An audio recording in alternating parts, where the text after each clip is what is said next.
नमस्कार। Dhirendra पुंडी news point में आप सभी का एक बार फिर से स्वागत है। मुझे लगता है दोस्तों वो एक्स अकाउंट को हटाने में मुझे टाइम लगा। वो एक्स अकाउंट पर भी ये लाइव होता नहीं है, वो बदल जाता है। तो और उस समय तक हम लोग लाइव पर आ चुके थे।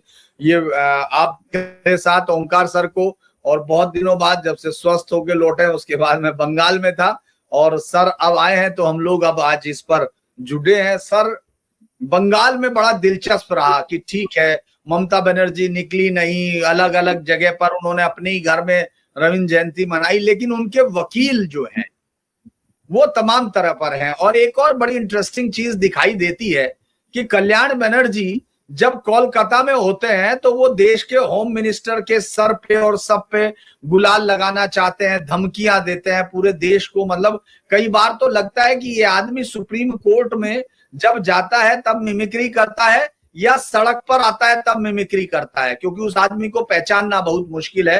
हालांकि सांसदों के लिए सभ्य शब्द इस्तेमाल करे जाते हैं, ये एक हमारा शिष्टाचार होता है, लेकिन फिर भी उस तरह की जो शब्दावली वहां जो बंगाल में उन लोगों ने एक तरह से तय कर दी थी, लग रहा था कि वो बंगाल को बांग्लादेश समझ बैठे हैं या वो बनाने में लगे थे, जो भी उनका काम था। आज सुप्रीम कोर्ट से उनको एक हल्की सी ऐसा दिखा है कि भाई 31 सीटों पर आप आए। उन्होंने, चूंकि जयमाला बागची ने पिछली उसमें मुलाकात में कहा था कि यदि 5% का मतलब 10% से ज्यादा वोट अगर पड़ते हैं, नहीं पड़ते हैं, और जीत का अंतर उससे ज्यादा होता है या हार का, तो आपको उस पर हम सोचेंगे। तो आज वो 31 सीटें लेके पहुंचे।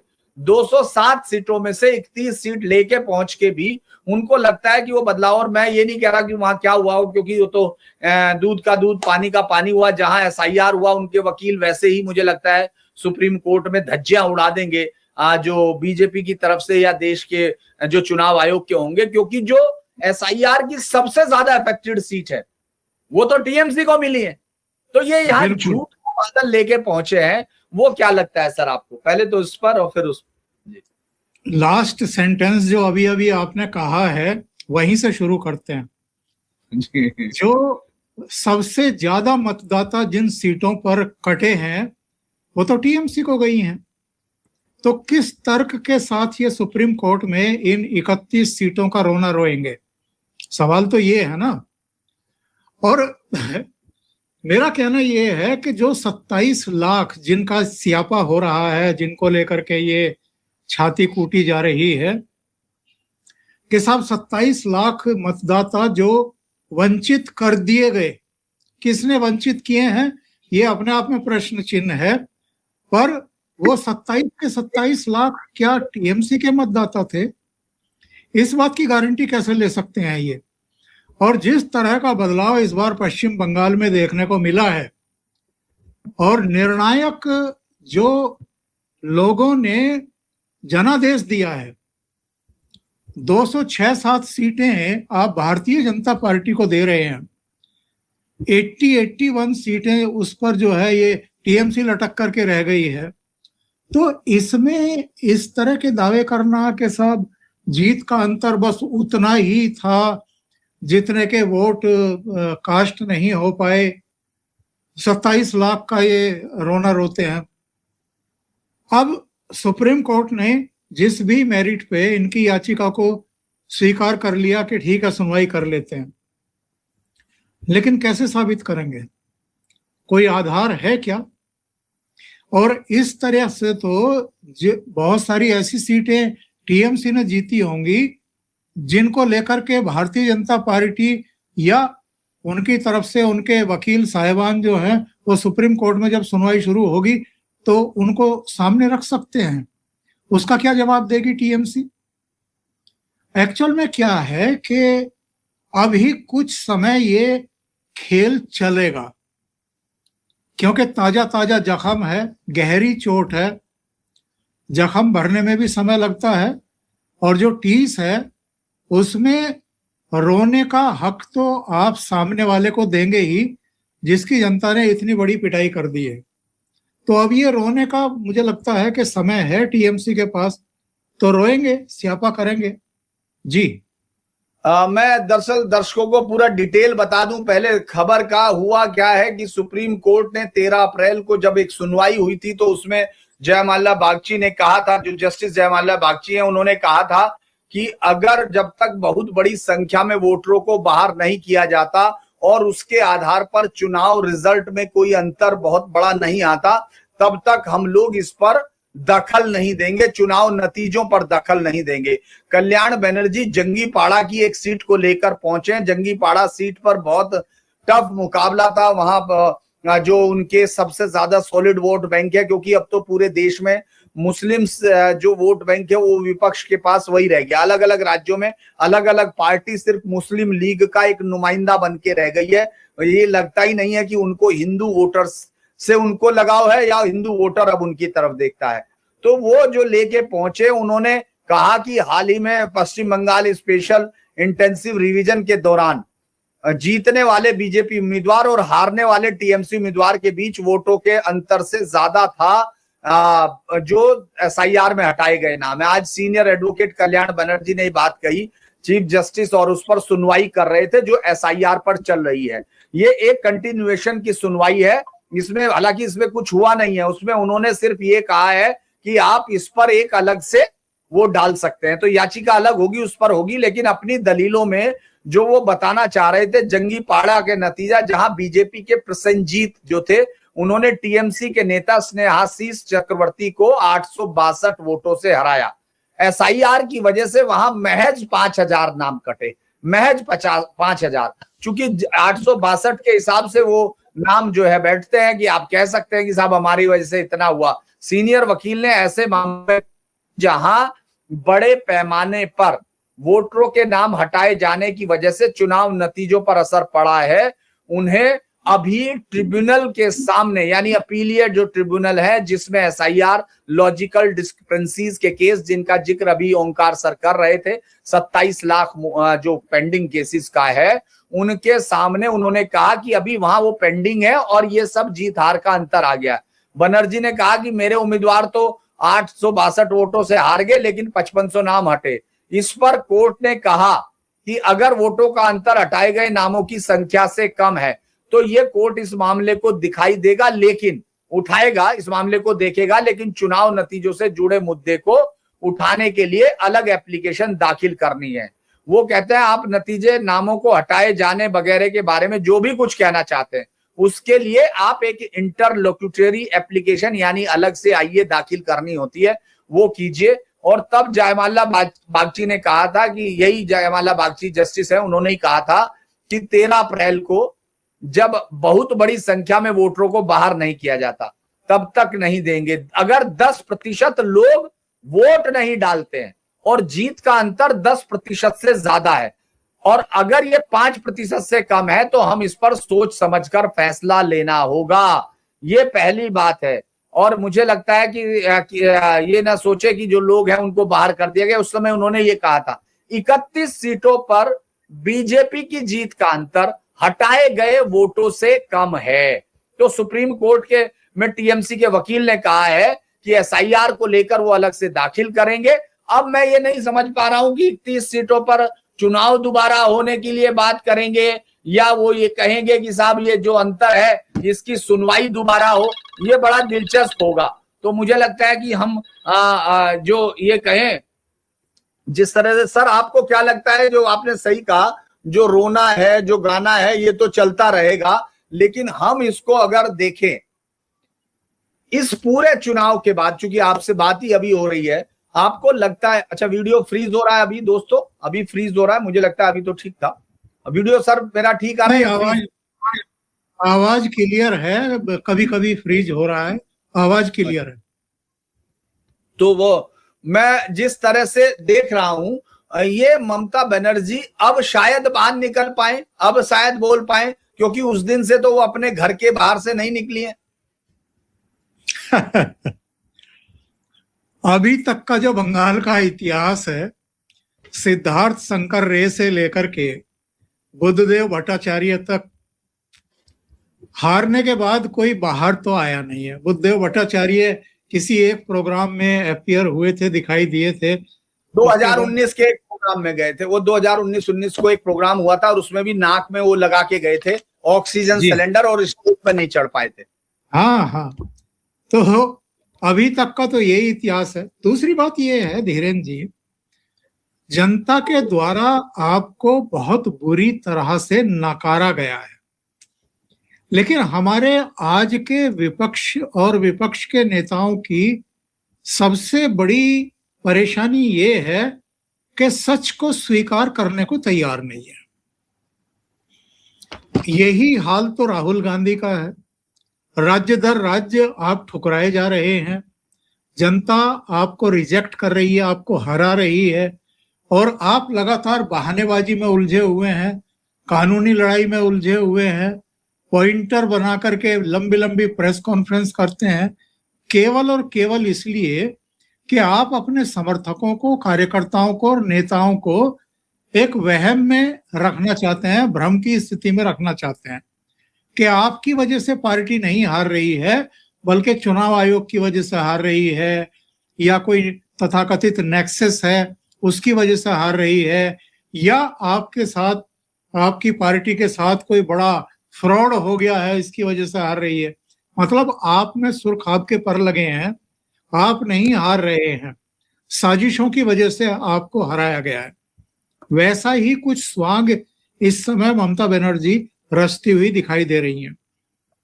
तो ममता बनर्जी अगर ये सोच रही हैं कि वो इस उम्र में भी, 71 की उम्र में भी स्ट्रीट फाइटर की तरह संघर्ष कर सकती हैं, या पूरे देश में घूम करके फिर से बिखरे हुए और लगभग निर्जीव अवस्था में पहुंच चुके इंडिया अलायंस को पुनर्जीवित कर सकती हैं, या उसको संघर्ष के लिए तैयार कर सकती हैं, तो मुझे लगता है कि बहुत बड़ी गलतफहमी में है।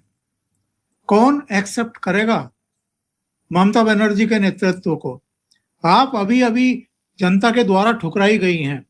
आप अपना इलेक्शन भी भवानीपुर से हार गई हैं 15,000 वोटों के बड़े अंतर से। और राहुल गांधी, मल्लिकार्जुन खड़गे डे वन से, जब से ये इंडिया अलायंस बना है, ये किसी दूसरे का नेतृत्व स्वीकार करने को तैयार ही नहीं है। नीतीश कुमार को जब लगा था कि वो संयोजक नहीं बन सकते तो वो निकल लिए। अरविंद केजरीवाल को जब लगा कि यहाँ दाल गलने वाली नहीं है और मुझे कुछ फायदा भी नहीं होने जा रहा इनके साथ रहने के, तो वो निकल लिए। अब ये फ्लोर मैनेजमेंट के नाम पर पार्लियामेंट में कभी कभी इकट्ठा होते हैं। बाकी कौन से राज्य में कौन से दूसरे राज्य का नेता जाकर के किसी की 4 वोटें बढ़वा सकता है चुनाव प्रचार करके या प्रेस कॉन्फ्रेंस करके? मुझे एक नाम बता दीजिए। तो ममता बनर्जी को गलतफहमी है, अगर नहीं निकली है तो, या अभी भ्रम की स्थिति बनाए रखना चाहती हैं, इसलिए इस तरह की बातें हो रही हैं, वरना कोई मतलब नहीं रह गया है। मुझे लगता है कि एक तो उनकी उम्र, दूसरे उनकी एरोगेंस, उनका जो टोटल बिहेवियर रहा है, जिस तरीके से उन्होंने मुस्लिम तुष्टीकरण की नीति अपनाई, हिंदुओं को कदम कदम पर अपमानित किया, उसके चलते अब वो पश्चिम बंगाल में ही इरिलीवेंट हो गई। अब आते हैं इन 31 सीटों पर। मान लीजिए, मैं कहता हूं कि मान लेते हैं, जैसे गणित में हम मान लेते हैं कभी कभी कि ये है, तो उस तरह अगर मान लें कि साहब सुप्रीम कोर्ट कहे कि जी इन 30-31 सीटों पर पुनर्मतदान करा लो, क्या होगा? मुख्यमंत्री कौन है? सत्ता में कौन है? जनमानस ने क्या मैसेज दिया है? और इन 31 सीटों पर क्या परिणाम होंगे? और चलो इसको भी छोड़ देते हैं, 207 में से 31 सीटें अगर निकाल दें तो 176 सीट बचती हैं। तो इससे क्या फर्क पड़ रहा है गवर्नमेंट की सेहत पर? तो ये बिना मतलब चीजों को लिंगर ऑन करने का, सुर्खियों में बने रहने का, और जो इनका मतदाता वर्ग है उसको भी भ्रम में रखने का, अपने कार्यकर्ताओं को भी भ्रम में रखने का एक शिगुफा है, एक प्रोपेगेंडा है। इससे ज्यादा मैं इसको ज्यादा सीरियसली लेता नहीं हूं। अच्छा, आप अगर इसको देखें हम लोग ये देख रहे हैं कि किस तरह से पूरा बंगाल में एक मुस्लिम वर्ग को छोड़ दें तो ममता बनर्जी को वोटें ढूंढना मुश्किल हो गया। और उनका अगर 41% वोट बैंक जिसकी वो बात कर रहे हैं उसमें से ज्यादा वोट बैंक तो चूंकि मुस्लिम वोटों का परसेंटेज 93 से भी ज्यादा रहा। मैं कई ऐसे बूथ पर गया जिन्होंने लगभग 98%, 95% सब किया है। तो जो वो कर सकते थे उन्होंने कर दिया। और जो हिंदू वोट बैंक है वो एक तरफा जो है उनको महज 11-12%, और वो इतने लंबे समय तक 15 साल तक आप रहे हैं। तो जो बलात्कारियों की जमात थी, जो खुद रिजू कह रहा है दत्ता कि एक साल तक उन औरतों को उन्होंने प्रताड़ित किया, यौन उत्पीड़न किया है सीधे तौर पर। और जो लोग सब कह रहे थे वो हम लोग तो फील्ड में जाके देख रहे थे, बाकी तो लोग वैसे देख रहे थे। हम लोगों ने फील्ड में देखा है कि किस तरह से उनके मुंह पर जाके वो महिलाएं रेप की बात कर रही थी। तो मुझे लगता है कि आपको ये किस तरह देखेंगे, क्योंकि एक तो मुझे कई बार लगता है, अब लगने लगा है कि वाकई वो अपने आप को बांग्लादेश के साथ अलाइन करने का सपना देखने लगी थी। क्या इतने खतरनाक लेवल पर, क्योंकि उनके सांसदों के बयान और खास तौर से कल्याण बनर्जी जैसे लोगों से निपटना कैसे पड़ेगा? जी सर।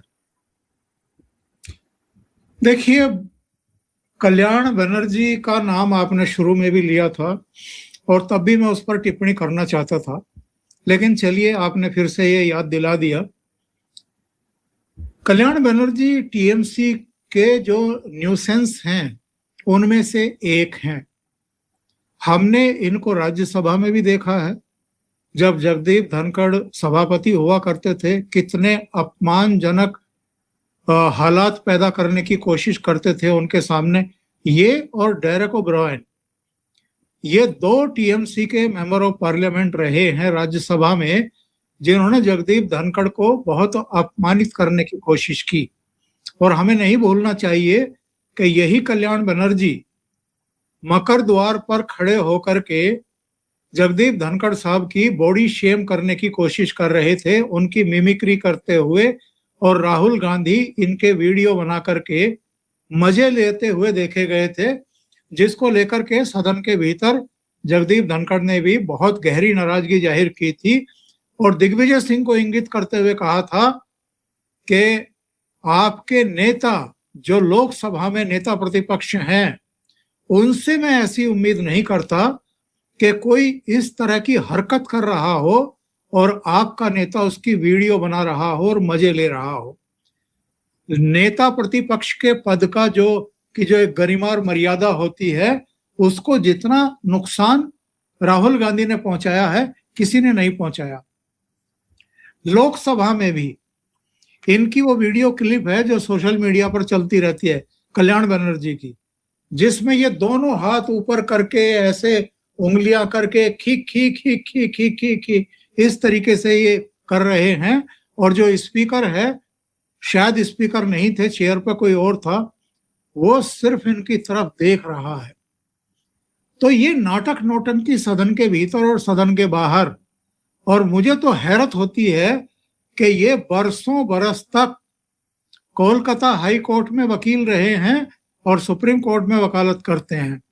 तो ये कितने सीरियस होंगे या कितने नॉन सीरियस होंगे, मैं पेशे के तौर पर टिप्पणी नहीं कर रहा हूं, लेकिन एज पॉलिटिशियन, एज टीएमसी के नेता, एक सांसद के तौर पर जो इनकी भूमिका है वो संदिग्ध है, बल्कि गैर जिम्मेदार है। और जो गरिमा और मर्यादा होनी चाहिए, जो एक पद के अनुरूप बिहेवियर आपका होना चाहिए, वो उस पर तो ये कहीं भी खरे नहीं उतरते हैं। तो धीरेन्द्र जी, कोई क्या किसी का इलाज करेगा? समय बड़ा बलवान होता है और समय के साथ साथ अच्छों के इलाज हो जाते हैं।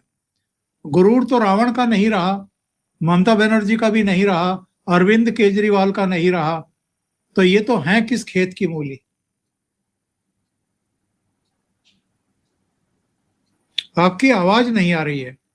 आपने इस बार सर हिंदू वोटिंग पैटर्न को कैसे स्टडी किया? क्योंकि लगातार आप देख भी रहे थे, आप उनको बना भी रहे थे, आप वीडियो भी कर रहे थे, लगातार पूरे चुनाव को आपने देखा भी, और इतने सारे चुनाव देखे हम लोगों से बहुत ज्यादा आपने किया। तो आपको इस बार जो पैटर्न दिखा और उस पैटर्न से चूंकि आप तो जो जिस तरह से अखिलेश यादव की एक एक चालों को अक्सर आप पढ़ते भी हैं और उन पर पहले से पहले वीडियो भी बनाते हैं, वो सब जब वहां गए तो वो क्या करने गए थे? चुनाव प्रचार में तो वो दिख नहीं रहे थे। तेजस्वी तो दिखाई दिया, तेजस्वी लास्ट दिन उनके साथ ममता बनर्जी के घूमा भी, लेकिन अखिलेश तो तब गए जब सब कुछ जा चुका था। उसके बाद वो कहने गए कि आप हारी नहीं है, आप हारी नहीं है, आप हारी नहीं है, वो सब। तो अगर मैं ये कहूं कि हिंदू वोटिंग पैटर्न कैसा रहा वहां, क्या वो आगे दूसरे राज्यों में उसको देखा जा सकता है? क्योंकि वहां जातियों का कोई डिवीजन नहीं चला, वहां अपर कास्ट लोअर कास्ट कुछ नहीं था, वहां एक तरफा वोट पड़ रहा था। तो आप उस पैटर्न को कैसे देखते हैं? क्या जो तुष्टीकरण था उसका खिलाफ था, या जिस तरह से बांग्लादेश हमारे देश में पूरी तरह छाता जा रहा था वो था? तो ये क्या? देखिए, आपने अखिलेश यादव का जिक्र किया तो घायल की गति घायल जाने। हो सकता है फरवरी 2027 में ऐसे ही ममता बनर्जी आकर के इनको कहें कि आप हारे नहीं हैं, आपको तो मशीनरी ने, चुनाव आयोग ने हरा दिया है, आप तो साजिश के शिकार हुए हैं। तो एक होता है ना कि भाई आज चलो मैं उनके जख्म जो है वो सहलाता हूँ, कल को हो सकता है मुझे जरूरत पड़े। तो इससे ज्यादा मैं अखिलेश यादव के कलकत्ता दौरे को और शॉल उड़ा करके उनको ढाढ़स बंधाने की घटना को मैं इससे ज्यादा लेता नहीं हूँ, सीरियसली भी नहीं लेता हूँ। क्योंकि अखिलेश यादव कोई ऐसा नेता या राजनेता नहीं है जिनको बहुत सीरियसली लिया जाए। जहां तक पैटर्न का सवाल है धीरेन्द्र जी, मुझे लगता है कि बांग्लादेश में जो दीपू दास की हत्या हुई थी, जो पुलिस स्टेशन से खींच करके दंगाइयों ने, उपद्रवियों ने जिस तरीके से उसको मारा था, पुलिस के कब्जे से छुड़ा करके मारा था और फिर उसको टांग दिया था, जला दिया था। दीपू दास की हत्या से ये पूरा जो हिंदुओं का ध्रुवीकरण है वो शुरू हुआ था। उसके बाद हमने भारत में कई जगहों पर प्रदर्शन देखे थे। एक गुजरात में देखा था, एक सिलीगुड़ी में पश्चिम बंगाल में देखा था, एक संजौली में हमने देखा था शिमला के पास एक मस्जिद को लेकर के। और उसके बाद जब हरियाणा के चुनाव हुए जम्मू कश्मीर के साथ, तो हरियाणा में हमने हिंदुओं के ध्रुवीकरण के पहले दर्शन किए थे, पहली बार उसको महसूस किया था। और वो सिलसिला फिर महाराष्ट्र में चला।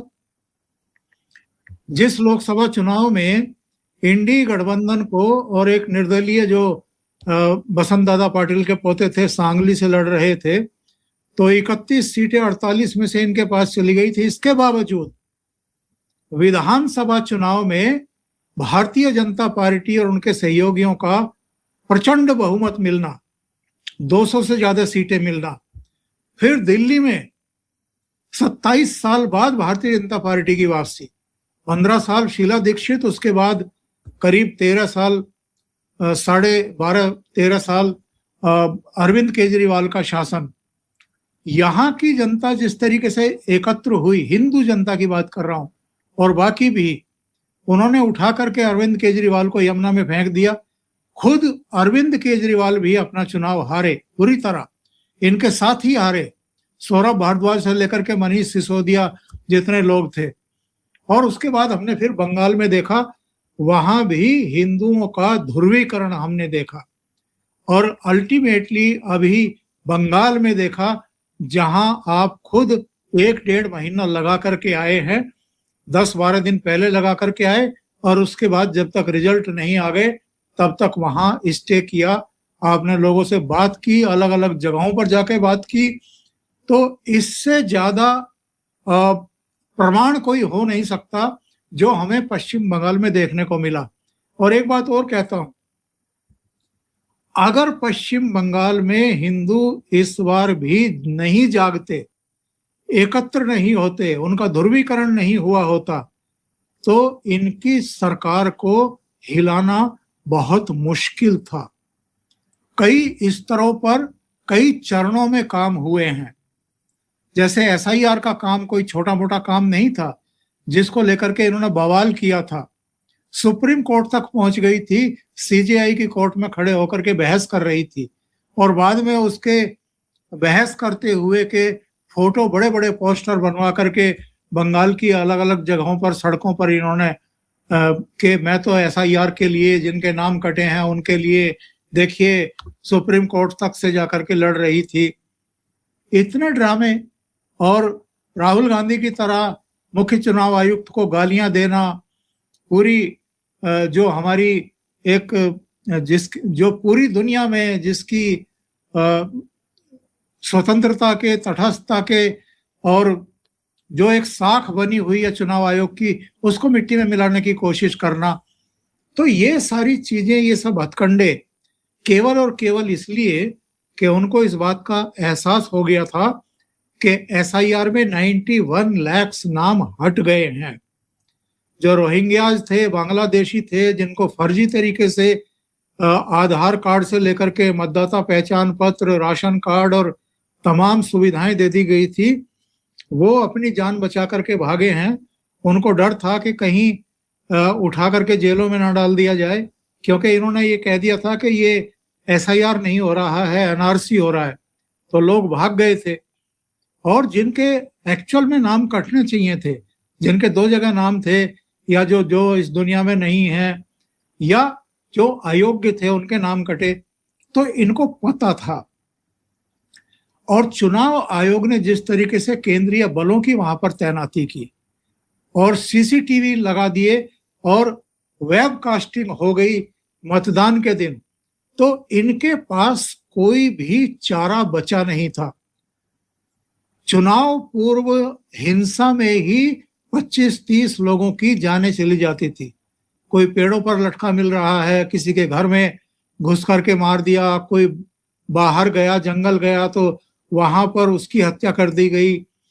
इस बार ना तो पहले फेज से पहले, चुनाव से पहले, मतदान से पहले कोई हिंसा हो पाई, और ना ही दूसरे चरण से पहले। छुटपुट हुई हैं, उनके लिए पश्चिम बंगाल नहीं जाना जाता है।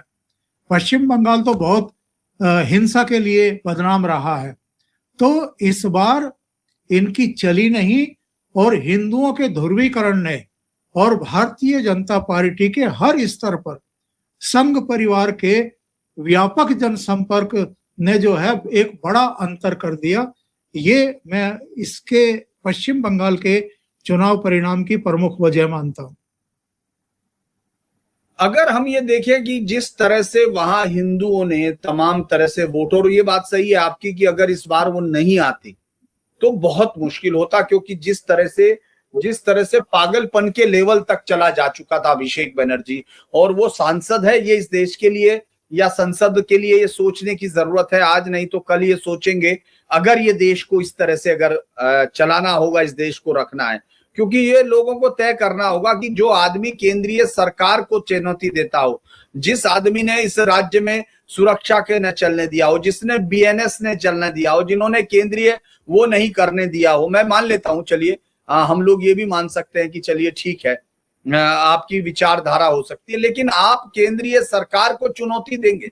आप एक पूरे के पूरे उन सड़कों पे से लोग गुजर नहीं सकते थे, जा नहीं सकते थे, जहां ममता बनर्जी का घर था, जहां इसने शांति निकेतन बनाया था, जिसके सिर्फ एक फ्लोर पर ही लोग कहते हैं 60 करोड़ से ज्यादा का इंटीरियर एक एक जगह पर था। और ये यहाँ बैठ के दिल्ली में जो पत्रकारों की जमात है, जो कहती है अपने आप को पत्रकार, अगर आप देखें, और अलग अलग उन्होंने जो ऑर्गेनाइजेशन से, उनमें एडिटर तक है, उनकी पत्नी वहां राज्यसभा सांसद है, वो बैठ के रेंटिंग कर रही है, जो झूठ और वो सारी चीजें दिख रही है, लेकिन वो कहानियां यहाँ सुना रहे हैं ममता बनर्जी की चप्पल की और धोती की। उनको ये नहीं दिख रहा कि उससे 100 मीटर दूर निकलने के बाद ही वो कई 100 करोड़ रुपए की कोठी है, और वहां लोग जा नहीं सकते। 4700 लोग तो इस देश के प्रधानमंत्री की सुरक्षा में नहीं लगे हुए। तो भी सर मुश्किल ये नहीं था बीजेपी के लिए वहां की वो जनता के वोट हासिल करे, मुश्किल ये था कि जनता का नैरेटिव बदल सके, जो इन लोगों ने किया था। आप अगर वो देखेंगे कि जिस तरह का नैरेटिव यहां से चलाया गया, चप्पल, जूते, और वो पूरा मोहल्ला वो बंद रहता था। वो छोड़ दीजिए आप कि भाई वो क्या रहती थी, पूरा मोहल्ला बंद रहता था। उस जगह पे 30 से ज्यादा मकान है, 20 से, जो इस परिवार ने खरीद रखे हैं, और खरीदने का मतलब उनको पैसे वैसे देना नहीं है, उनको जूते देना है बदले में। ये जो वो सब, तो आपको लगता है कि ये जो नैरेटिव काटना था, ये एक बहुत बड़ी लड़ाई बीजेपी के लिए हो गई और आज भी है, क्योंकि आज देश के प्रधानमंत्री ने कहा कल, मतलब कि भाई थोड़ा सा तेल बचाना चाहिए, सोना कम खरीदिए। उस पे मैं अभी पढ़ रहा था, मृणाल पांडे जैसी जो उनकी अपनी माता जी का दिया हुआ खाती रही, वरना तो वो उसका क्या योग्यता रही होगी वो तो सब ने, वो कह रही है कि प्रधानमंत्री की गाड़ियां दिखा के कि ये गोमूत्र से चल रही है। कितनी नफरत उनके अंदर कूट कूट के भरी हुई है इनके अंदर, अगर ये देखा जाए तो। आपको लगता है कि ये नैरेटिव वार अभी चलेगा? ये तो लंबा चलेगा। जिनके नाम आप ले रहे हैं, ये मृणाल पांडे प्रसार भारती में रही, ये हिंदुस्तान हिंदी की एडिटर रही, मैगजीन की एडिटर रही, और इनकी भाषा देखिए, मुझे लगता है कि शिवानी के नाम का खा रही हैं। और मैंने भी यही कहा। हाँ, इसी की वजह से वो संपादक वगैरह बन गई, और आप समझ में आ रहा है कि किसकी कृपा से संपादक बनी होंगी। बहरहाल देखिए, ये सागरिका घोष और ये राजदीप सरदेसाई और एक पूरी जमात है जो ममता बनर्जी की एक अलग तरीके से ब्रांडिंग करते रहे हैं कि जी हवाई चप्पल पहनती हैं, बड़ी सादी सूती या खादी की साड़ी पहनती हैं, बड़ा सिंपल जीवन जीती हैं। वो तो ठीक है, लेकिन अभिषेक क्या कर रहा है, उनका भतीजा क्या कर रहा है, अनुव्रत मंडल ने क्या किया, या जो जिसके यहाँ से 53 करोड़ कैश बरामद हुआ था, वो पूर्व एजुकेशन मिनिस्टर, वो क्या कर रहा था। इनकी सरकार ने जितना भ्रष्टाचार किया है, जितने ईडी के छापे पड़े हैं, यहाँ तक के आईपैक तक को इन्होंने लपेट लिया अपने काले धन को सफेद करने के लिए। तो शर्म आनी चाहिए ऐसे लोगों को जो पत्रकारिता के नाम पर इस तरह की बैटिंग करते हैं और इस तरीके से भ्रष्टाचारियों को बचा करके उनकी एक धवल तस्वीर पेश करने की कोशिश करते हैं। नैरेटिव की जहां तक बात है, नैरेटिव तो देखिए, भारतीय जनता पार्टी की जो सफलता की यात्रा है पश्चिम बंगाल की, मुझे लगता है कि इस पर तो शोध करने की जरूरत है धीरेन्द्र जी। और अब आने वाले जो शोधार्थी होंगे अलग अलग यूनिवर्सिटीज के और जो शोध संस्थान हैं, उनके लिए अपने आप में ये एक ऐसी सामग्री होगी, एक ऐसी संघर्ष यात्रा होगी और सफलता का जो एक स्केल बनाया है बीजेपी ने। आप कल्पना कर सकते हैं, इससे पहले सदन में भारतीय जनता पार्टी के एमएलए थे 77, उससे पहले सदन में थे केवल 3, यानी 3 से आप सीधे 77 पर, और 77 से सीधे 207 पर। ये मुझे लगता है कि जो राजनीति के विद्यार्थी हैं और जो राजनीति पर काम करने वाले, शोध करने वाले लोग हैं, उनके लिए ये एक अद्भुत एक यात्रा है। एक और भारतीय जनता पार्टी जिस तरीके से काम कर रही है और जिस तरीके से हम भारत का नक्शा फैला करके देखते हैं या खोल करके देखते हैं अपने मॉनिटर पर, लैपटॉप पर या कंप्यूटर पर, तो समझ में आता है कि ये लोग कितना संघर्ष कर रहे हैं, कितना योजनाबद्ध तरीके से काम कर रहे हैं। मेरे एक मित्र हैं मेरठ के, पहले वीपी सिंह के साथ हुआ करते थे, बीच में जब वो राज्यसभा के मेंबर बने बीजेपी के द्वारा, बीजेपी में शामिल हो गए थे, तो बरसों बाद एक प्रोग्राम में मुझे मेरठ में मिले, तो मुझे देख करके मेरे पास ही आ गए। वीपी सिंह के समय एमएलसी हुआ करते थे, आकर के बैठ गए तो बात होने लगी। तो मैंने कहा नई पार्टी में कैसा लग रहा है, तो हंसने लगे। मैंने कहा आपको तो सम्मान दिया है, राज्यसभा दे दी है।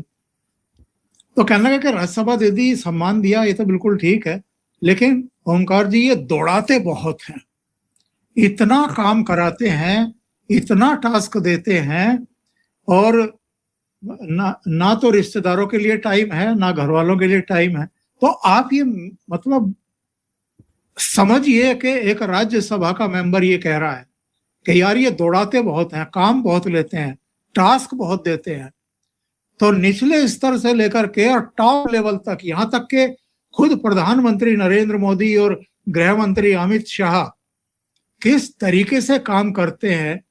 15-16 दिन तक अमित शाह ने पश्चिम बंगाल में डेरा गाड़ दिया था और डेरा गाड़ करके वहां पर रहे थे।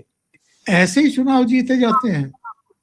तो ये एक अलग तरह की पार्टी है, एक अलग तरह की राजनीतिक संस्कृति इन्होंने डेवलप की है। इसलिए मैं कह रहा हूं कि शोध का विषय है कि ये किस तरीके से बड़ी चुनौती, असंभव सा लगने वाला टास्क भी किस तरीके से ये संभव कर देते हैं। एक चीज सर ये है सबके जहन में, ये सवाल यहाँ भी बहुत सारे लोग पूछ रहे हैं, मैंने भी एक सुबह किया था उत्तर प्रदेश को लेके, अब हम लोग उस पर भी शुरू कर रहे हैं। लेकिन क्या आपको लगता है कि बंगाल का चुनाव लगभग ऐसे अंदाज में उत्तर प्रदेश में लड़ा जाएगा? क्योंकि पश्चिम उत्तर प्रदेश की तो जो डेमोग्राफी है लगभग उसी तरह है। हम लोगों ने कई जिलों में 50% से ऊपर मुसलमान देख लिया है, और जिस तरह से वो डेमोग्राफी चेंज हो रही है वो भी चिंता की बात है। मुजफ्फरनगर में कभी कितने प्रतिशत हुआ करते थे, आज मुस्लिम वहां 42 से 40% हो गए। लोगों को छोड़ते हुए हम लोग देख रहे हैं बहुत सारे मोहल्ले। अंबिका विहार जैसा, अंबा विहार जिसका नाम ही अंबा विहार है, वहां अब हिंदू मिलना मुश्किल है, एक भी नहीं रहता है। तो वो वही लड़ाई यहाँ होगी। देखिए, ये सिविलाइजेशन की एक जंग है, और आपका तो इतना जबरदस्त अध्ययन है इस पूरे मामले पे, तो मैं आपके सामने क्या बोलूंगा। लेकिन ये सदियों से चली आ रही है और ये अभी लंबी चलेगी। डेमोग्राफिक जो चेंज हुए हैं उसका तो सबसे उत्कृष्ट कह लीजिए, निकृष्ट कह लीजिए उदाहरण संभल है। जहां आजादी के समय हिंदुओं की आबादी कितनी थी, मुसलमानों की कितनी थी, और उसके बाद दंगे फसाद मारकाट आगजनी करके धीरे धीरे किस तरीके से वहां से हिंदुओं को पलायन करने के लिए मजबूर किया गया, और किस तरह मुस्लिमों का वहां वर्चस्व हुआ। इससे निकृष्टतम, इससे उत्कृष्ट कोई उदाहरण दूसरा नहीं हो सकता है। और एक बहुत बड़ी एक्चुअल में साजिश के तहत जो अनार्की की सिचुएशंस में, दंगे फसाद की सिचुएशंस में ये लोग एक साजिश नियोजित तरीके से रच रहे हैं। वो ये कि जो रेलवे ट्रैक हैं उनके पास अपनी बस्तियां बसाओ, अवैध कब्जे करो ताकि ट्रेन्स को रोका जा सके। जैसे हल्द्वानी इसका एक बड़ा उदाहरण है, जहां करीब 50-60 हजार की आबादी रातों रात और कुछ ही सालों में बसा दी गई। और शुरू में तो सुप्रीम कोर्ट भी कह रहा था कि इनके लिए कहीं दूसरी जगह व्यवस्था करो तब इनको हटाया जाए, लेकिन बाद में सुप्रीम कोर्ट को भी मानना पड़ा कि ये अवैध है तो अवैध है, इनको हटाया जाए। तो ये काम उत्तराखंड में भी जो सीमांत जिले हैं वहां हुआ है, ये उत्तर प्रदेश में भी नेपाल की सीमा से लगते हुए सारे इलाकों में हुआ है। ये तो योगी आदित्यनाथ हैं, सौभाग्य से वहां पुष्कर सिंह धामी हैं, अब बंगाल में सुवेंदु अधिकारी हो गए, नीचे असम में आप हिमंता बिस्वा शर्मा हैं, इधर बिहार में सम्राट चौधरी हो गए। तो जो एक बड़ी साजिश थी ये अब विफल करने में कामयाबी होगी। लेकिन आपने वेस्ट यूपी का नाम लिया है। चौधरी अजीत सिंह जब थे तो वो एक हरित प्रदेश का कॉन्सेप्ट लेकर के आए थे। तो उन दिनों मेरी उनके साथ बड़ी मीटिंग्स वगैरह हुआ करती थी, और मैं चूंकि अमर उजाला में नेशनल ब्यूरो में था तो मेरी बीट भी ये हुआ करती थी। तो कई बार वो जब केंद्र में मंत्री थे तो चार्टर प्लेन से कभी मध्य प्रदेश, कभी राजस्थान, कभी दूसरी जगहों पर जाते थे और मैं उनके साथ हुआ करता था। तो मैंने उनसे कहा कि आपने कुछ सोच समझ करके हरित प्रदेश को आगे बढ़ाने की कोशिश की है या बिना सोचे समझे किया है? तो वो कहने लगे कि क्यों, बताओ। तो मैंने कहा आपको पता है यहाँ पॉपुलेशन का रेशियो क्या है, डेमोग्राफी किस तरीके से आगे बढ़ रही है, और क्या होगा अगर हरित प्रदेश दे दिया गया तो कहने लगे कि इस बारे में तो कभी सोचा नहीं है। तो मैंने कहा सोचना चाहिए। आपको ध्यान होगा उसके बाद से वो हरित प्रदेश की उनकी मांग ठंडे बस्ते में चली गई थी। बाद में बहुत दिन तक उन्होंने फिर उसको बोला नहीं, सही कह रहे, काफी समय तक नहीं बोला। तो ये खतरा है और इस खतरे को एड्रेस करना पड़ेगा। अच्छा, एक आज मैंने आपके साथ, चूंकि आखिरी सवाल पर बहुत लंबा नहीं लेंगे सर के साथ, अभी थोड़ा थोड़ा सर के साथ धीरे धीरे बढ़ाएंगे संख्या। सर मैं एक बात जानना चाहता हूं, उत्तर प्रदेश में जो हमने देखा, जो कल मंत्रिमंडल विस्तार हुआ, मेरा तो ये समझ कहती है कि भूपेंद्र चौधरी हो या वो, इनका जितने इनके नाम में अक्षर है इतने हजार इनके पास वोट नहीं होंगे, क्योंकि इनके खुद के बूथ से हार गए थे। मनोज पांडे ब्राह्मण वोटों का है, लेकिन ब्राह्मण पिछली बार भी 85 से 87% बीजेपी को मिला, बजाय इसके कि जो ब्राह्मण पत्रकारों का एक झुंड जो वो लखनऊ में बैठ के हर सुबह शाम लिखता है योगी को जो भी उसको लिखना होता है, और बाकी सबके नाम भी याद नहीं है। अब उनकी जातियां याद करती होंगी तो मुझे मालूम नहीं, लेकिन मैं ये समझना चाहता हूं कि क्या ये जो ये मंत्रिमंडल का विस्तार है, ये अखिलेश यादव ने ट्वीट किया कि इसमें योगी का कुछ नहीं है, उनको तो दिल्ली से पर्ची आई और वो खोल के पढ़नी है। लेकिन मेरा ये मानना है कि पिछली बार भी ये नैरेटिव खूब चलाने की कोशिश की गई थी और शायद चला भी था कि दिल्ली जो है योगी के खिलाफ है, और इस बार भी योगी का लॉ एंड ऑर्डर पर कोई मुकाबला नहीं कर सकता। और अब तो हम लोग तो ये देख चुके कि जिस तरह से हमारे सामने ही ये बन के तैयार हो गया जेवर एयरपोर्ट, जो तमाम यूपी के गंगा एक्सप्रेसवे और जितने एक्सप्रेसवे आरआरटीएस सब चल रही, तो हम तो अपने आंख के सामने देख रहे, क्योंकि आपको और मुझे तो बैठ के भी जाना होता है। तो वो सब चीजें आपको लगता है कि ये जो मंत्रिमंडल विस्तार है या इस तरह की चीजें हैं, इनका इस्तेमाल विपक्षी पार्टियां अपने आप करेंगी? देखिए, विपक्ष का काम तो यही है जो अखिलेश यादव कह रहे हैं या कर रहे हैं, और ये केवल अखिलेश यादव एक नैरेटिव नहीं बनाना चाहते हैं बार बार इस तरह की बातें करके। यहाँ दिल्ली में भी बहुत सारे लोग बैठे हुए हैं जो इकोसिस्टम का हिस्सा है और जिनका काम ही ये है, ये वो उसी काम में लगे हुए हैं। जहां तक अलग अलग जातियों के मंत्रियों को शपथ दिलाने की बात है, तो ये एक सत्य है कि उत्तर प्रदेश और बिहार में अभी भी जो जातीय समीकरण हैं, जो अलग अलग वर्ग हैं और समुदाय हैं, उनको तुष्ट करने की कोशिश करनी पड़ती है। हर 1-2 साल बाद किसी ना किसी रूप में एक मैसेज देना पड़ता है, ये बाध्यता है, ये समझ लीजिए। बाकी तो जो भूपेंद्र चौधरी का नाम लिया या दूसरे लोगों के नाम लिए, उनका कोई जनाधार है नहीं, उनकी कोई पैठ है नहीं, उनका कोई अपनी बिरादरियों में भी उतना शय नहीं है, सम्मान नहीं है। बस ये है कि ठीक है इस बिरादरी से हैं और प्रदेश अध्यक्ष भी रहे हैं, इसलिए इनको शपथ दिला दीजिए। मनोज पांडे चूंकि समाजवादी पार्टी से आए थे और ब्राह्मणों की पिछले दिनों कुछ मीटिंग भी हुई थी जिसको लेकर के बड़े बवाल और सवाल खड़े हुए थे, तो इसलिए मैं इनको टोने टोटके मानता हूं।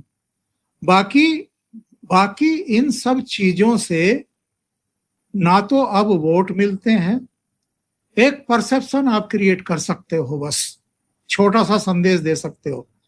वोट किन चीजों से मिल रहे हैं, वो तो राज्य दर राज्य जो भारतीय जनता पार्टी की कामयाबी हो रही है, और जो कहीं थोड़ा सा ट्यूनिंग में कमी देखी गई थी लोकसभा चुनाव में बीजेपी और आरएसएस के बीच में, अब चूंकि वो ट्यून सेट कर दी गई है और अब दोनों मिलकर के काम कर रहे हैं।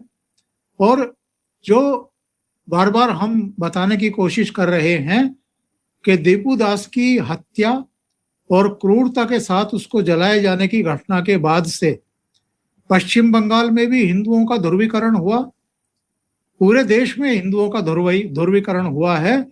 उसी ध्रुवीकरण के चलते अखिलेश यादव हों या दूसरे लोग हों, ये आतंकित भी हैं, आशंकित भी हैं।